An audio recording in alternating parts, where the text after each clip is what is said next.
What is going on, my broskies? My name is Toadskii, back again, here to bring you guys yet another One Piece Treasure Cruise video, and today we are here to bring you guys somewhat of a showcase video for my man Dogstorm. This guy is an absolutely amazing legend, and I know some people out there in the community were a bit iffy on these characters on their release, and I can definitely understand why people would just select not to pull for these units. I mean, remember, these are a regular batch legend that are going to be available for the foreseeable future in regular legend tickets, and I'm sure throughout the year a lot of people are going to pull these units for free from free tickets that come out, right? So, you know, you don't have to stress about getting this unit just now, and that goes with pretty much any new batch legend that comes out at the start / the end of every month. Like, they're going to be available in a lot of other avenues moving forward, so you don't have to stress about not getting them now because they're going to be available a lot in the future. But let's actually talk about my man Dogstorm, and in this video today we have 3 separate pieces of content, 2 arenas, and also a Coliseum, a relatively difficult Coliseum, and showing how he's able to get through it.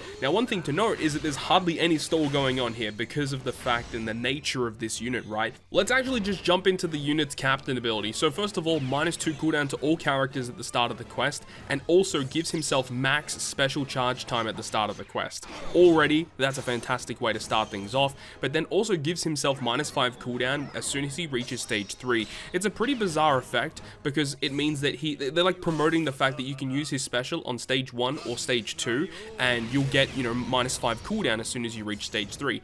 Personally, I wasn't a big fan of that. I never really opted to use his special prior to. I would much rather conserve it because, you know, getting through stage 3 wasn't really too challenging, especially for a Coliseum or for an arena. It's not like you need his special dedicated for that, but remember, you can do it in such a way where, you know, you get the boost on one turn, you get the boost in the next turn because of his special ability. It's just interesting. But in terms of attack multipliers, he provides a 4 times attack boost to fighter, slasher, striker, and shooter characters, and then will boost the attack of strength, dex, and quick characters by 1.25 times, meaning that if a character has both, fighter, slasher, shooter, striker, as well as being strength, dex, and quick, it ends up being a 5 times multiplier boost. So he does give a really, really good attack multiplier to a lot of characters, but then he also has this added effect of, for 10 turns at the start of the quest, he boosts the chances of you landing matching slots, and if your health is above 50% at the start of the turn, you will bypass all barriers and defensive abilities with your crew's normal attacks.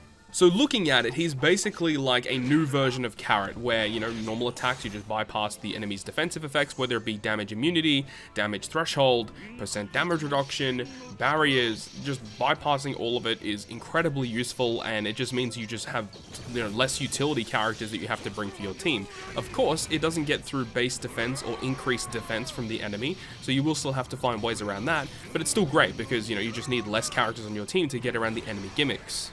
But remember, this character is basically just built in a way that you want to be clearing content as fast as possible because he does not have a lot of tankiness. There's no damage reduction, and there is no healing, there is no HP boost, and the thing is as well is that for those first 10 turns, you know, you have to be above 50% in order to bypass the enemy's defensive effects, and I think that's definitely going to be a bit of a hindrance moving forward in the future. It is kind of weird that they even added that in the first place, considering Legend Carrot never had that. Legend Carrot was not, you know, a turn restriction and a health restriction. You know, it was just the turn restriction, so a little bit weird that they decided to do that for Dogstorm and Cat Viper themselves.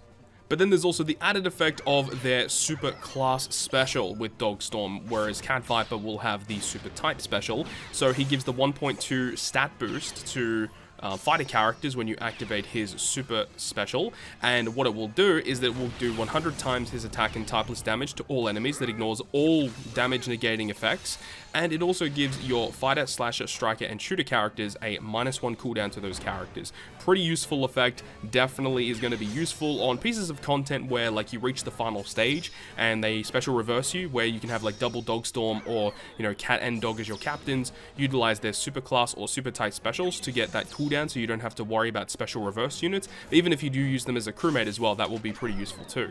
The condition for his super type or super class special is a little strange though, because it just reach the boss stage before 10 turns have passed, or have Cat Viper on your team. I think it's a little bit too much of a restriction for his super class special, because I would much rather, you know, get that huge stat boost a little bit earlier on in the quest, just to ensure that, you know, I'm able to, you know, do as much damage as I possibly can. It is a little bit annoying that that is the case, but either way, if you do run the hybrid team, you are not going to have to worry about that at all.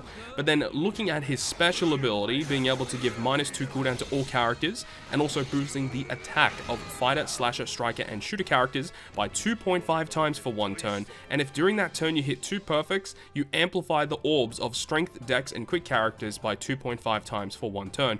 I'm not a big fan of the special. I feel like, well, it is a good special. I'm not really saying it's a bad special, but I think that they could have altered it in such a way where it would have been nice if this character provided the attack boost and the orb boost to fighter, slasher, striker, and shooter on both turns, rather than just being classes for the first turn and then colors for the second turn, and then just do the same with Cat Viper but make both of it work for the colors.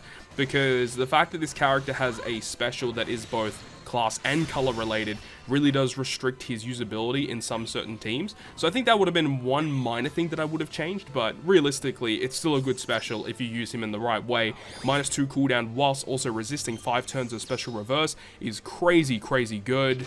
And then providing a massive attack boost and then a massive orb boost. Like, this unit's great. The only thing that is kind of strange as well is the fact that this character ended up being a dex unit, and this whole batch was all dex related, which I guess kind of makes sense, and it kind of helps because, you know, dex is probably the worst color in the game, if not one of the worst colors in the game.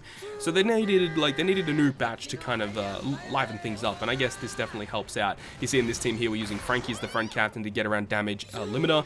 Absolutely phenomenal combination of specials there. But anyways, guys, that is going to wrap up the video today, giving you guys the rundown of Dogstorm, and I really do enjoy using this unit, and I'm definitely looking forward to using him more in the future. Hopefully you guys have enjoyed the video today, and if you guys did enjoy the video, make sure you go ahead and leave a like. And if you want to stay up to date with all the content that I post, including more One Piece Treasure Cruise content, make sure to hit the subscribe button down below. But on that, guys, I'll see you guys within the next video.